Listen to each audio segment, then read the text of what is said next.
Hello, everyone. Welcome in. Feel free. Hey, everyone. Welcome. Welcome to the final session of the ACTAL virtual conference. We're almost there. It's an exciting time. Folks can unmute if they want to. I'm going to wait a few minutes to get everybody in the room. I hope all of everyone's concurrent sessions went swimmingly. And here we are with the projections, which are very fun. Always a good time.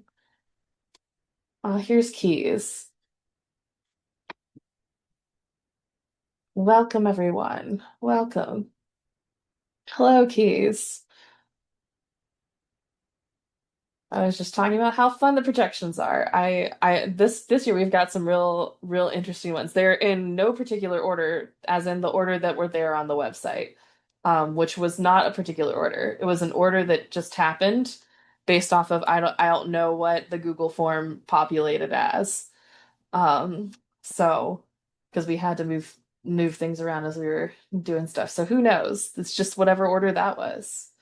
Um, so yeah, I'm gonna give folks a few more minutes to wander on into the room before we get going. And I think I have this set up and I tested it and it should work where it will just play through everything, like without me clicking or saying anything, because I pre-recorded the things, the very like, and our next video is moments. So that way I can just turn my camera off and that for the recording purposes, it'll work out better, which I appreciate for me. That's a better thing for me. Um, we'll see how it works. If it works, it's great. So that should be good. All right. Admitting many people. It feels fancy, but I mean, it's only fancy if it works. That's the real thing. I'm very excited. Admitting everyone. Okay. I'm gonna wait till 3:02 and then we'll start properly getting into things. Um, hmm, woohoo. It's great to have everybody back in one session all together. Again, I hope everybody had lovely concurrent sessions. I know the ones that I was in were excellent. Uh, yeah. Mm.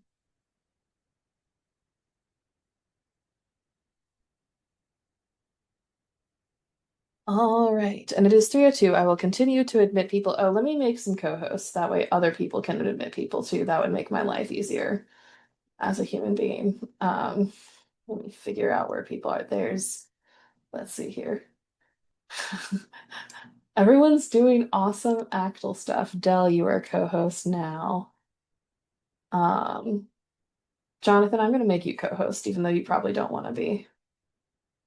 This is fun. I have all of the power. This is great. I love it. Wonderful. I'm so excited to have everybody here for our ACTAL projections and just wrap up in general for the conference. It's been a really good one this year, I feel like.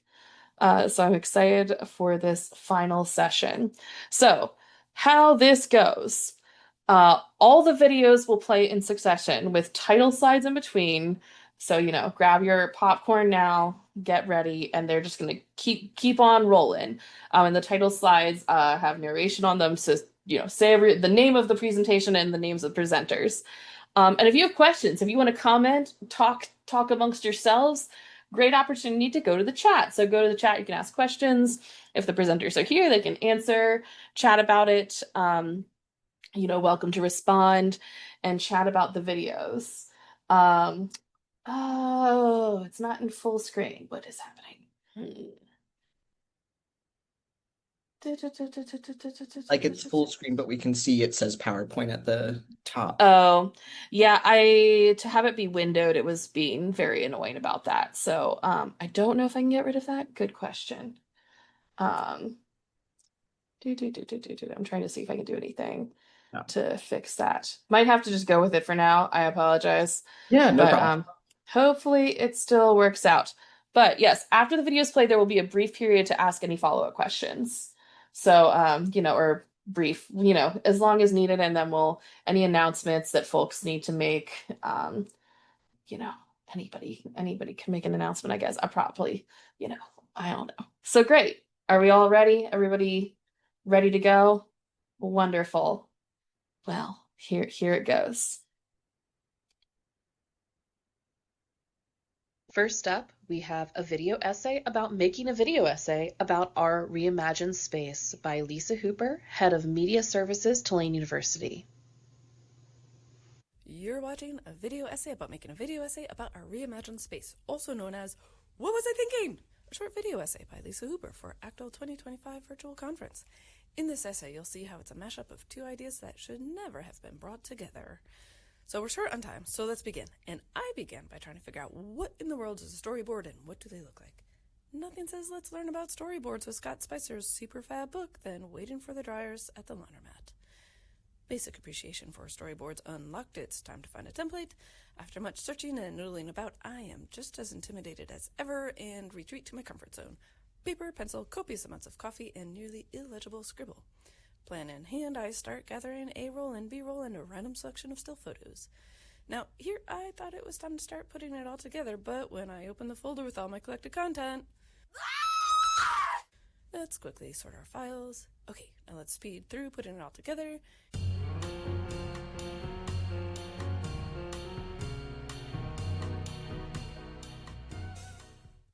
It's ready. Let's take a look at the finished project together, and I'll come back for lessons learned.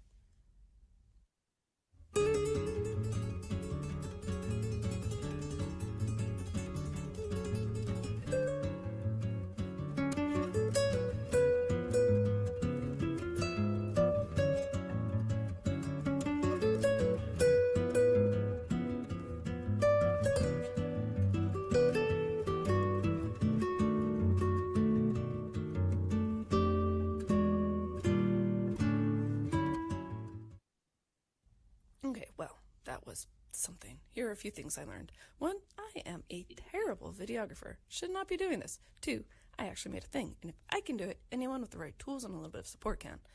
I can do that. 3, not all of this comes naturally to everyone, but if we understand the purpose and value of a task, then we can find a way to bring it back into our comfort zone. Whew! Thanks, everyone. Bye! Next, we have Leveraging the Currency and Efficacy of YouTube Tutorials in LibGuides by Lowell Lybarger, Media Librarian, Arkansas Tech University. Hello, I am Lowell Lybarger, Media Librarian at Arkansas Tech University, and I want to talk about LibGuides. About 1 year ago, I began exploring the use of embedded YouTube video tutorials in LibGuides to support the instruction that I do at my library and in the media production courses that I teach as part of my job. As we all know, we're in this relatively new multimodal reality where lots of people, including my great-great-great-grandmother, who reincarnated as Mr. Beast, are making videos. Content. And so lots of people are using videos to learn everything about replumbing their house to the study of Foucauldian post-structural theory. In addition to the eye-catching thumbnails that are crucial for attracting viewers on YouTube, the video format provides a wealth of visual and auditory information. This makes it an excellent resource for meeting the needs of various types of learners. Traditionally, libraries have been primarily associated with text, represented by the Codex book as their iconic symbol. However, video offers much more than just text, making the learning experience intently multisensorial. Here are some examples. I created this LibGuide on video production because I kept sharing select video tutorials with my library users and students, so it made sense just to collect them all on one webpage and share the link. Most, if not all, the videos are produced by working professionals who present the material succinctly and far better than I ever could. 2 other LibGuides are this one on spatial audio technologies, the next big thing in the audio world. and this very ambitious LibGuide on DSP audio effects. Both are comprehensive multimodal treatments on the topics based on my own specialization in digital audio production of the past 20 years. My next two LibGuides will explore audio mixing and audio mastering, so stay tuned. The two primary challenges with video-rich LibGuides are the slow load time of YouTube thumbnails, and when, not if, broken links appear. Hopefully, computers will get bigger, faster, stronger, and less expensive, along with even faster internet connections. And of course, we have link checker programs to catch the ones that have left this mortal plane. That's it, and I hope you enjoyed this presentation. Bye for now.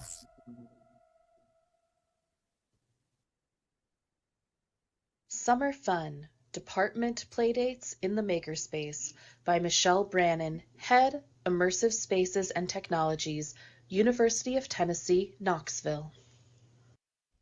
Hello, my name is Michelle Brannen. I work at the University of Tennessee Knoxville Libraries, and I'm here to talk to you about Department Playdates in our Medberry Makerspace. We opened the Makerspace in February 2024 and has 4 primary zones with lots of typical resources and tools you would find in makerspaces. And in the summer of 2024, we decided to invite library departments to Playdates, to schedule Playdates in the Makerspace.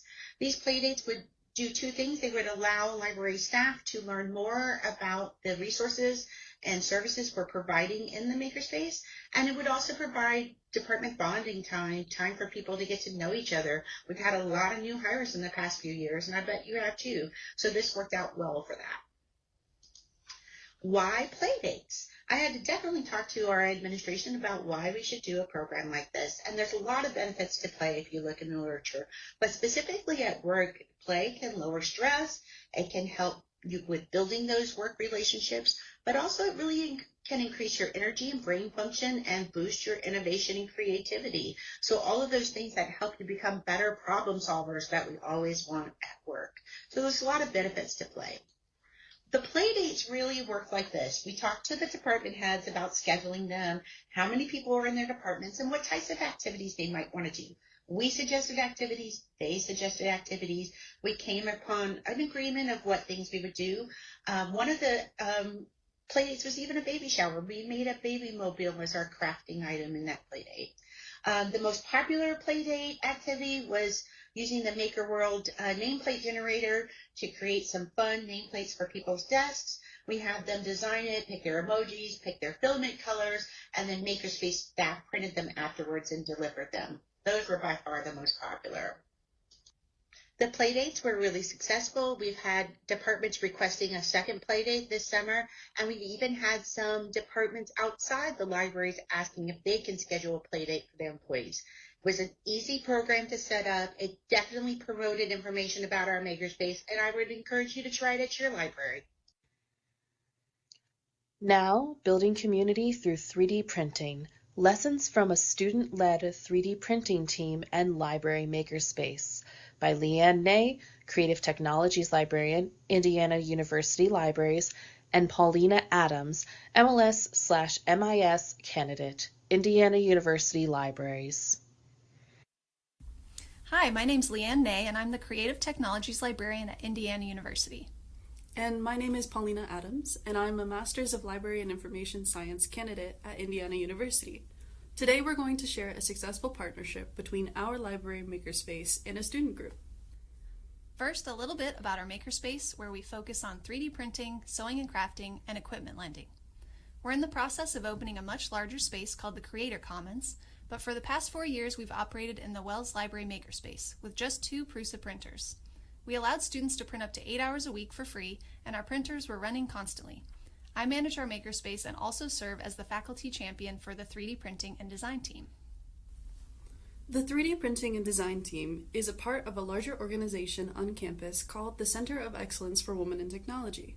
This center, also known as SUIT, is committed to promoting, empowering, and advancing women.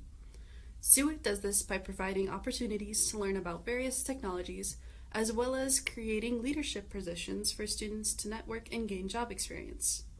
The 3D printing and design team is one of 14 different teams that the IU Center of Excellence for Women in Technology employs.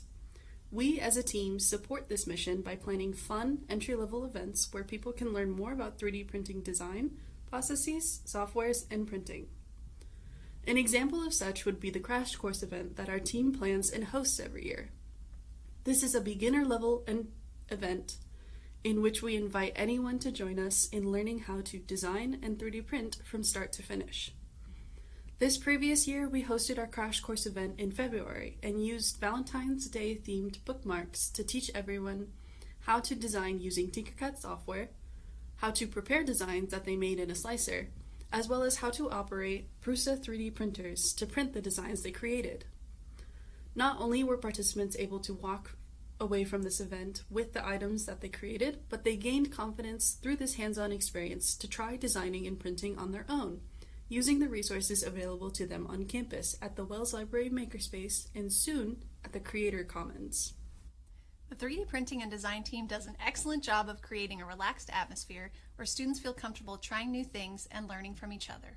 Their events are extremely popular and they typically have around 20 to 30 participants. It's been so exciting to see students come directly from their workshops to the library to print their designs and keep learning. In the library, most folks are interested in printing files they've found online, but students who have attended CWIT workshops are highly motivated to create their own models. Even if you don't have an incredible organization like CWIT on your campus, here's a few things to consider. Are there student groups on your campus that would benefit from partnering with your space? Can you act as a liaison or advisor to their group? Do you have student employees who are interested in starting a new group that can host programs in your space? Any connections you can make with student groups will go a long way towards higher engagement. Sticks are fine, a lo-fi solution to invite play in motion capture by Trevor Finney, manager of the Virtual Environments and Gaming Studios, Virginia Tech.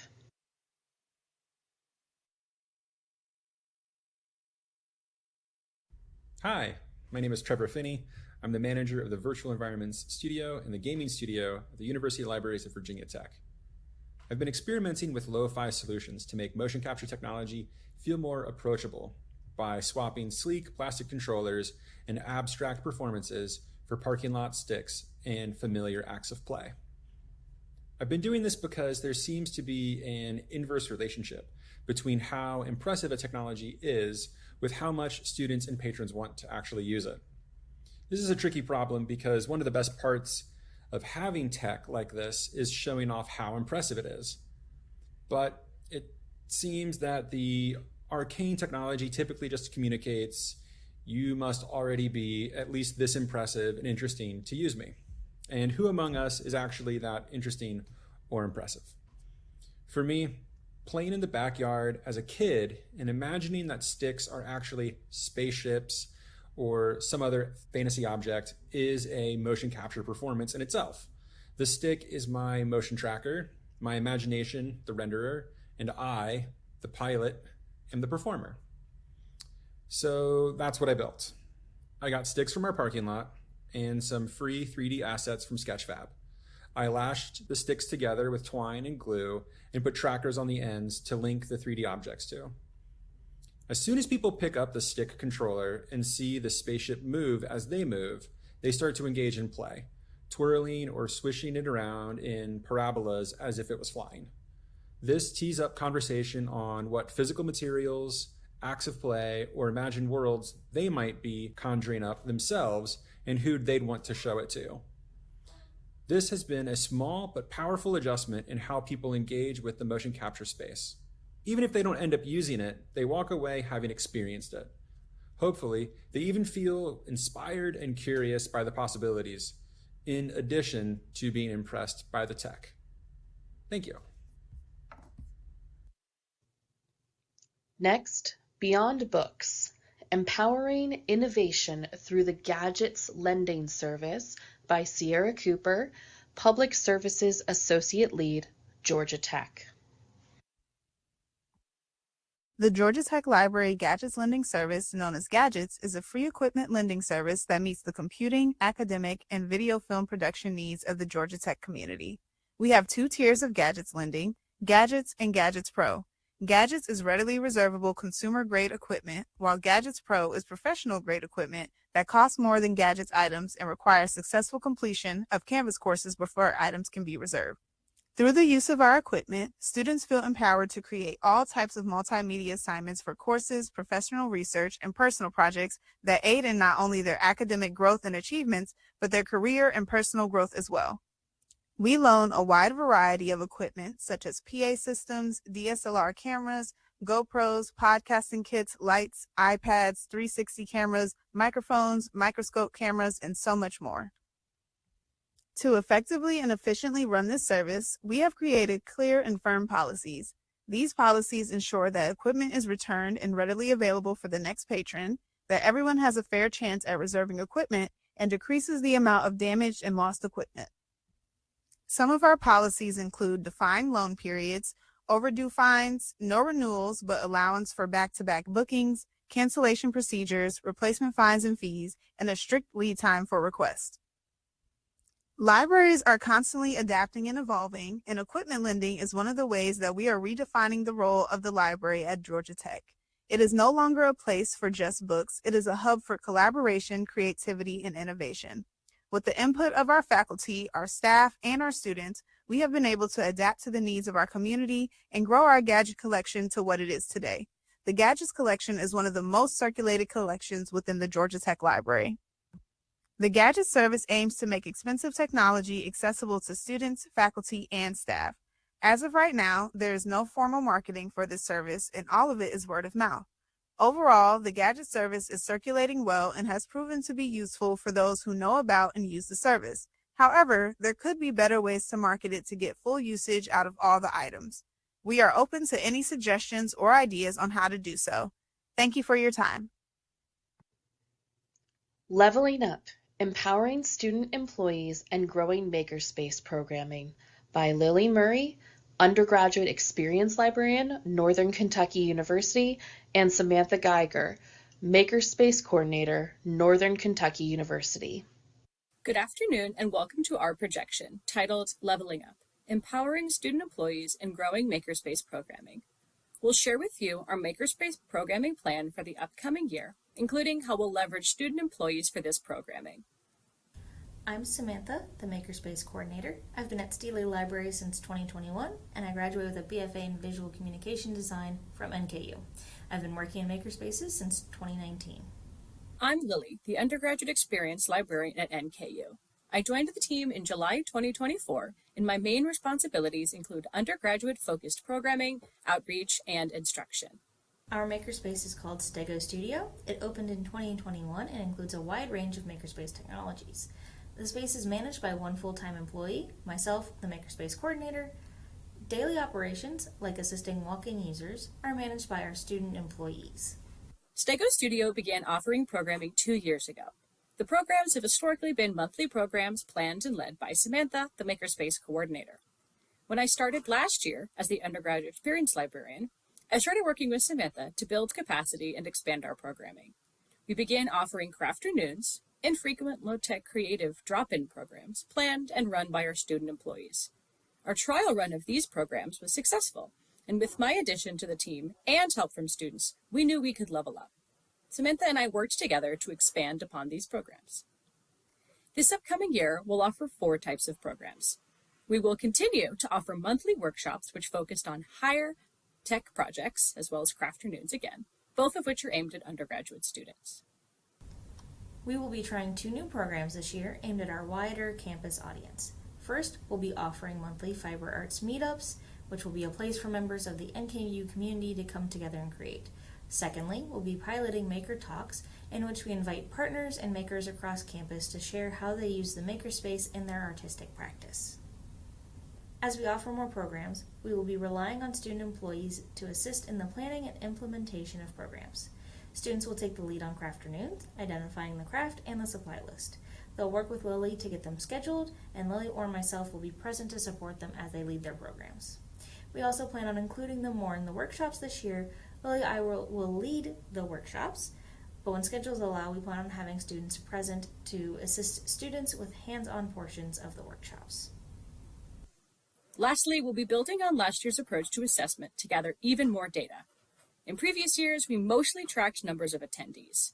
This year, we're piloting a branching Qualtrics that allows us to use the same link or QR code for all attendees of all programs. Thank you so much for attending our projection. Feel free to reach out to us if you want to learn more about our programming plan or chat about anything we covered today. Every rock is a story. Teaching the Scientific Method Through Podcasting by Michael Standard, Studio Librarian, the University of Tennessee at Chattanooga, and Jennifer Taylor, Assistant Professor of Geology, the University of Tennessee at Chattanooga. With a collaborative and interdepartmental approach to teaching science, we are working to integrate science skills, technology skills, and creative skills into UTC's curriculum by incorporating creative media projects within our science teaching. Students enrolled in UTC's geology major are required to take our course in petrology, where they learn about rock-forming processes and rock identification. As a means of teaching the scientific method, we assign the students a podcast project with two parts, observation and interpretation. Because of the prominence of the true crime podcast genre and the procedural parallels between criminal investigation and science investigation, we have the students use this genre to construct the narrative of the project. Many multimedia projects on UTC's campus are taught in collaboration with the Studio, which is UTC's digital media lab housed within the library. This multimedia instruction occurs as a one-shot session in the library computer lab and covers both technical and design aspects of media production. Students are introduced to the audio recording software, they use dummy recordings to learn the basics of audio editing, and they practice managing files in physical and cloud-based storage tools. Students can then seek additional help as needed in our studio space. For the assignment itself, students are first asked to write a script which outlines their investigation of a mystery rock, with the goals of first identifying the rock and then hypothesizing a geological story which brought that rock into being. After completing the script, the students record the podcast either in our audio suite or on their own. In order to evaluate the effectiveness of this project for teaching both science concepts and media production, we are concurrently running an IRB-approved survey study. Our survey responses listed here are preliminary, but with a 42% response rate, our survey suggests the students recognize the effectiveness of this project.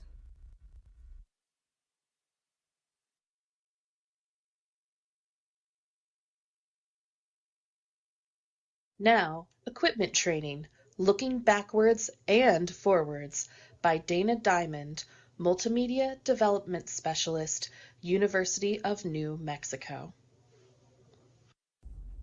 When I arrived at UNM in 2022, there was a required equipment training.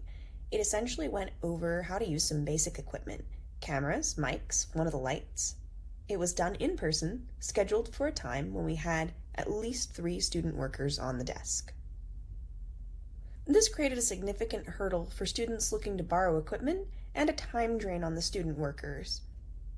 Scheduling multiple patrons to attend the same equipment training slot improved pressures on the student workers, but not patron accessibility.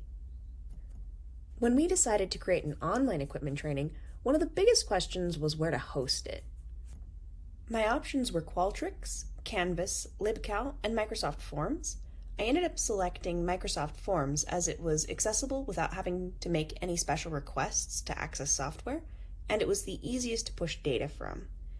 That said, while Microsoft Forms did push data directly to Microsoft Excel, it had no immediate way of producing a list only of patrons who had passed the training. A general library student worker created a JavaScript program to work within Excel and only pull the relevant data to another tab. Unfortunately, due to extenuating circumstances, the student was unable to train me or my students on that script before departing. We have plans to remedy this issue, one way or another, during summer intersession before the fall semester begins. The quiz content covers mainly procedures, how to use a slightly increased selection of equipment from the original equipment training, and a much greater emphasis on who is responsible and keeping the equipment safe. One of the other library staff members and my student workers helped me shoot and edit the equipment training. In fact, they did most of the heavy lifting on the video portion.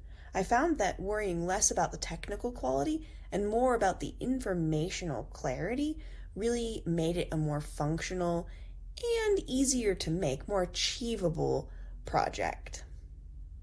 Overall results, we saw a significant uptick in patrons completing the equipment training and more unusual times. Anecdotally, a number of patrons take the equipment training immediately upon learning there is one. To me, this was extremely successful in lowering the barrier to taking the equipment training. Future improvements.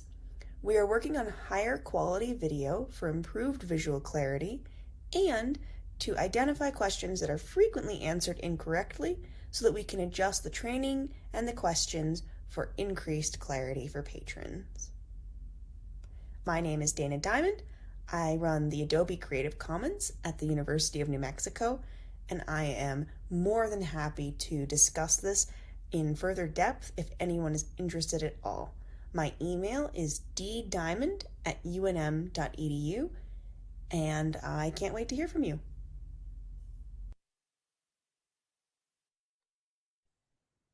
All right. It happened, and they all went one after another, no problems. We love to see it. So now we have some time for folks to ask questions or discuss the videos. If folks want to, I think I have it so folks can unmute. Let me make sure I've got that. Double check on that. I think I do. Oh, it's over here. Everything's in different spots because that's how it is. Yes, anybody can unmute if they would like to. So yeah, and or post in chat. I will read any questions out loud if folks want to. Jenna says, I want to show all of these videos to my instructional video production students to show them how it's done. Great job, everyone. Yeah, I think they're great.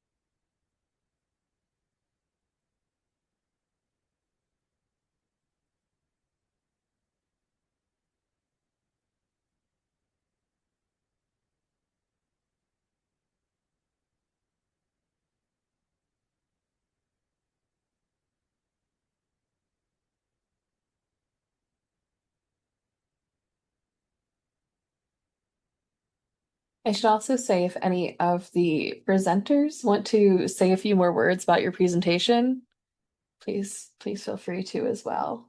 If you have like any additional comments or anything. I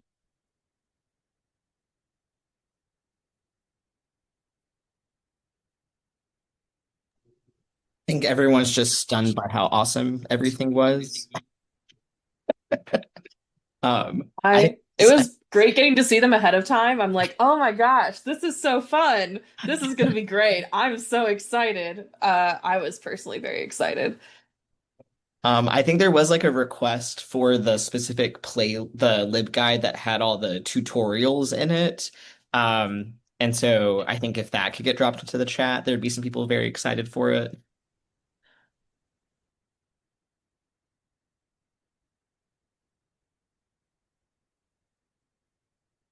Yeah, and as per usual, I'm just always like blown away by the breadth of different things folks are working on in their different spaces. So it's awesome, guys.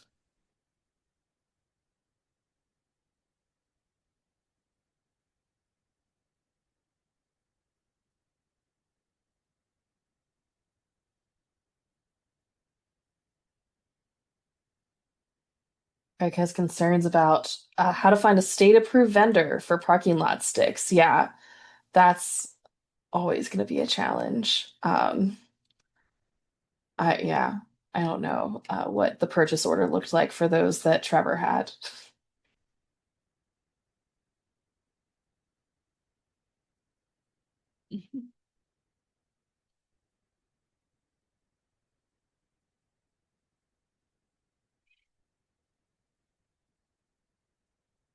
Well, if oh wait.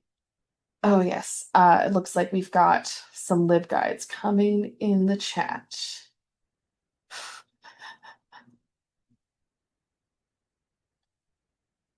Um, from Lowell's presentation.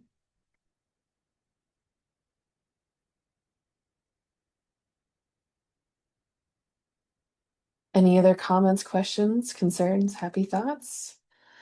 Emily has posted a reminder if folks would like to. Do you want to read, say the thing about the reminder? I can read it, but either way. Just making sure everybody knows to sign up. That's it. Thanks. Yeah, please sign up to be a member. Yeah, join ACTAL officially. I have one last slide here, if it'll go for it. Just some thank yous. Um, just thanking the Virtual Act Committee for all of their hard work putting this conference together and making sure that it happened. Certainly the Virginia Tech staff who were involved in moderating to make sure things went smoothly from one session to another. Adam Fenton, Del Craft, and Taylor Wagner, who have been around. I'm sure y'all have, gotten to chat with them here and there. Also, all of our presenters who all did such an amazing job, certainly the projections presenters, but all of the folks who participated in this conference. It wouldn't have happened without everybody who came here.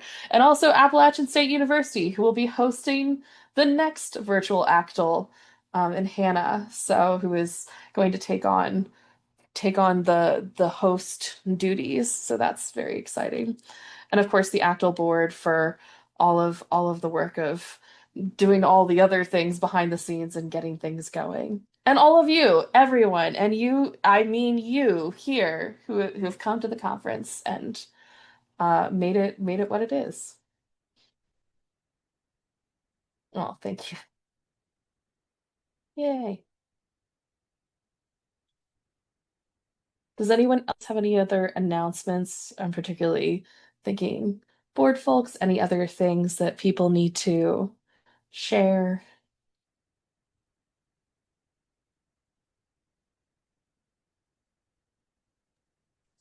Because I feel like we have to be that person, and I don't know if anybody else will. Some of us have a book coming out in the next like 4 weeks or so. There's a link, it's available for pre-order. Yeah, unfortunately, we don't have like a discount code or anything to go with it, but it's there, and I hope that folks appreciate it and get something out of it. We have a question in the chat. This may have already been stated, but when is the next virtual conference? I do not believe, yeah, it'll be around the same time. Late July usually seems to be a good time for things, but that had the dates have not been set yet, the specific dates.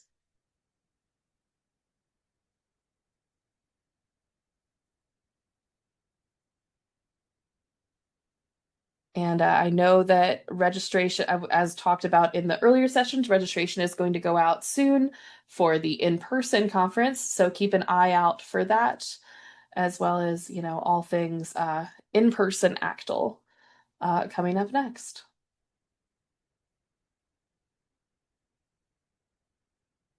All right. Well, thank you, everybody. And yeah, thank you so much for attending Virtual ACTAL. And I hope to see you all in Tennessee. Thank you, and thank you, Virginia Tech. Yeah, Thank you. huge thanks. So smooth.